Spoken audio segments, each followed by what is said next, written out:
So this video documents the process that I followed to convert my little folding 4x8 Harbor Freight trailer into an adventure hauler that is capable of hauling 8 kayaks. So as you can see, we've got two 8-foot lengths of 2-inch square tubing, two 8-foot lengths of 2-inch angle iron, and 6 4-foot lengths of 2-inch angle iron. And our project for today is to build a kayak rack that will sit on top of our little Harbor Freight trailer and make it possible for us to take at least a half dozen kayaks to the river when we want to do a kayak trip.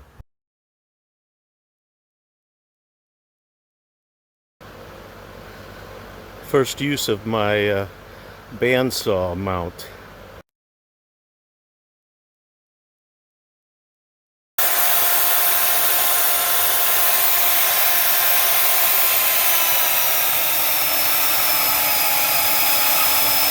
Very precise.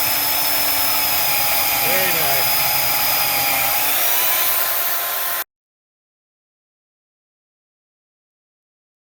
That made a perfectly square cut, much better than I could do just by holding the bandsaw by hand. Well, this 1/4-inch thick angle iron proved to be a little too much for the bandsaw in the mount. I think I'm going to dismount the saw and cut these freehand. Now we have the new blade installed, but I think instead of trying to freehand it, I'm just going to rotate the angle iron so that I'm only cutting the narrow strip at a time. Alright, that worked out great. Using the bandsaw inside its mount, we were able to just kind of rotate the angle iron when we got to the corner and make some good cuts. So we've got all 4 of our bracing corners there that we wanted. So there's our configuration. This is going to be the bottom horizontal piece, and this long 6-foot long upright here is going to be welded onto our horizontal bottom, and then these pieces of angle iron that I just cut are going to be welded into the corners there for extra lateral stability. Using the angle grinder to make that nice shiny metal, that's what we want before we start welding.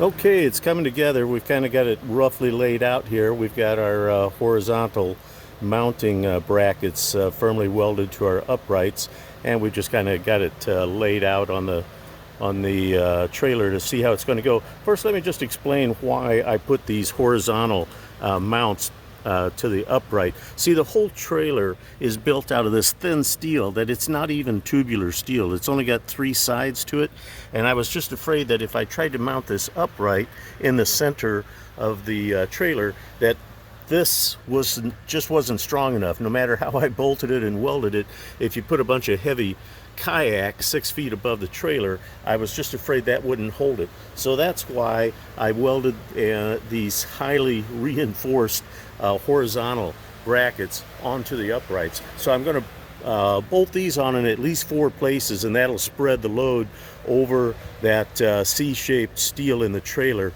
and make it a lot more stable. So now I've got my 2 long angle iron 8-foot long 2-inch angle iron pieces, and what I could do is just cut the top out of this, and then it would go up against the upright and I could weld it in place.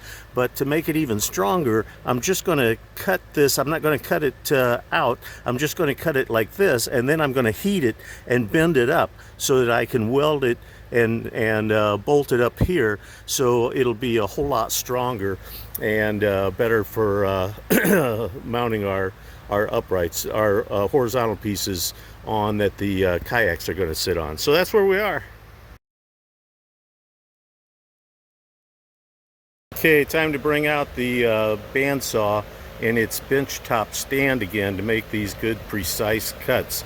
so that I can bend this angle iron in a straight line. Well, that was awesome. What a perfectly straight cut that made, and to exactly the depth that I wanted. This dual nozzle torch really puts a lot of heat into the metal quickly so I can bend it.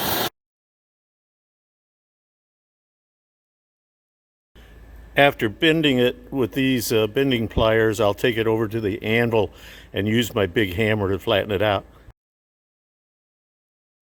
And that hammer puts the finishing touches on it. So by bending up that flap, you see I have so much more to connect the angle iron to the square tubing. So it's a bit more work, but I think it gives us a lot more stable platform in the end. So these are the 6 horizontal braces that are going to go across the trailer and hold the kayaks. So you see where I cut out there, I'm going to have to bend that up, and then that is where the upright for the at the front of the back are going to be. So the horizontal brace there will fit up against that. So I've got to bend all those tabs up. But what I wanted to say was I had to cut each one of these 6 horizontal braces twice in order to prepare those tabs to be bent up. And man, did that little having the bandsaw mounted in that stand was just so much better. It made all the cuts perfect instead of having to do it by hand, and it was a lot faster and better. So I'm glad I made the decision to go ahead and mount the bandsaw in the stand today. Well, you can see we have our horizontal supports bolted into place. I alternated the vertical part. I put the top one on the right side and the bottom one is on the left side, so as to put that vertical support on opposite sides of the uprights. So that should counteract any twisting motion. Trying to bend those tabs up in the middle of the angle iron introduced a twist that I didn't like, so I abandoned that idea. Now this is just too much fun. This is my plasma cutter, and I'm using it to cut out these notches. I used my bandsaw to make these straight cuts here, but I didn't have anything that would cut in that angle, in that corner. So I got my plasma cutter, and I've already done half of the pieces in just no time. I mean, it just takes seconds to make that cut. That is outstanding.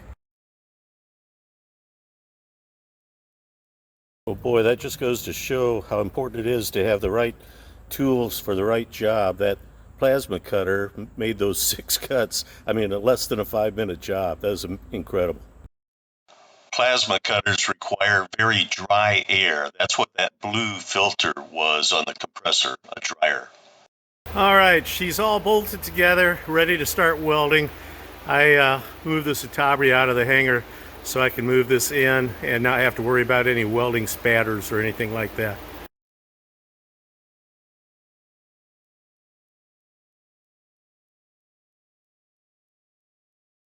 So just a quick update here. I've been welding quite a bit. I've almost got one end completely welded up, and I reached the duty cycle of my Miller-Matic 211 welding machine, so I decided to let that cool off for a while I cut my plates that are going to be used as my mounting brackets. I've just got the first one that I cut lying on top of the horizontal support down there right now, but you can see how I've got it set up here. I've got the plate marked off in 4 different sections, and I'm using this piece of angle iron as a guide. I have it clamped to my welding table to hold it straight, and what I do is as I cut, I just go pull the trigger and come straight back along that guide, and it makes a nice even cut. I mean, not as good as a bandsaw, but you can see there's the first cut I did. That's just a little piece of slag hanging on right there, and it came out pretty good. So we're making good progress. Wow, guys, look at that. 4 perfectly cut mounting brackets, and with that fantastic little plasma cutter over there and clamping in a guide, it just took practically no time at all. So needless to say, I'm pretty happy about that.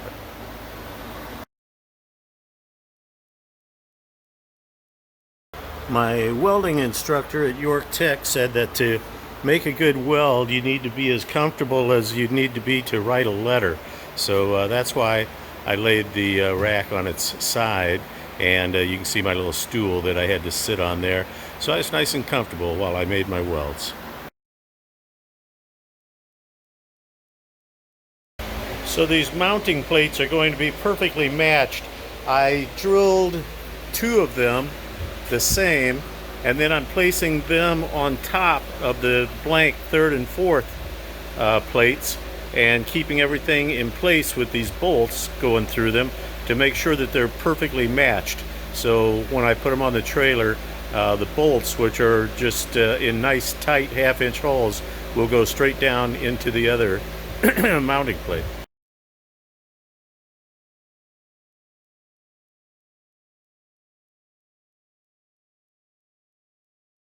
All right, so we're all welded up, and I've got the first one of my clamps attached, and it just worked perfect. It's extremely sturdy there. That thing's not going anyplace, and I've only got one on, and already, I mean, I can't move the whole kayak rack. So extremely happy with the way that turned out.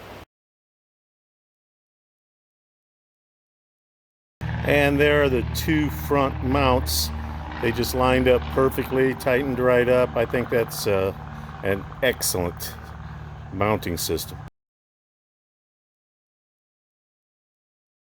Well, there she is. I hit it with about 3 cans of black grill and chassis paint, and put some primer on it beforehand.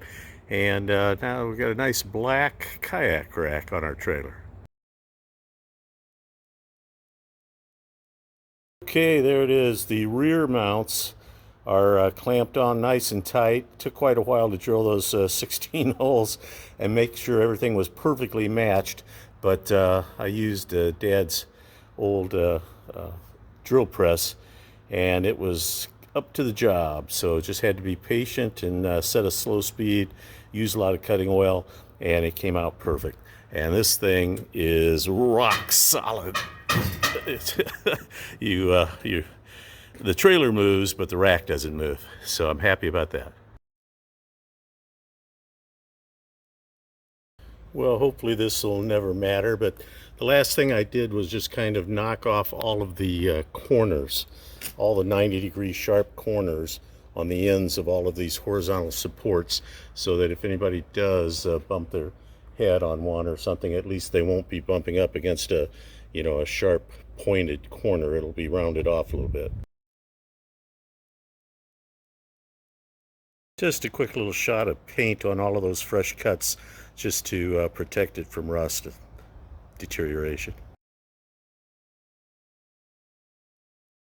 And that was the final little tasker, was attaching these little D-ring tie-down hooks at the end of each one of the horizontal support braces, so that we'll have a place to connect our ratcheting tie-downs to keep the kayak secure. And of course I took my angle grinder and cut off the inside of the bolts there, so there's nothing sharp sticking in to catch anybody. So pretty happy with the way it came out. Well, there she is, the finished product. Maybe tomorrow we can load her up with 8 kayaks and go float the river.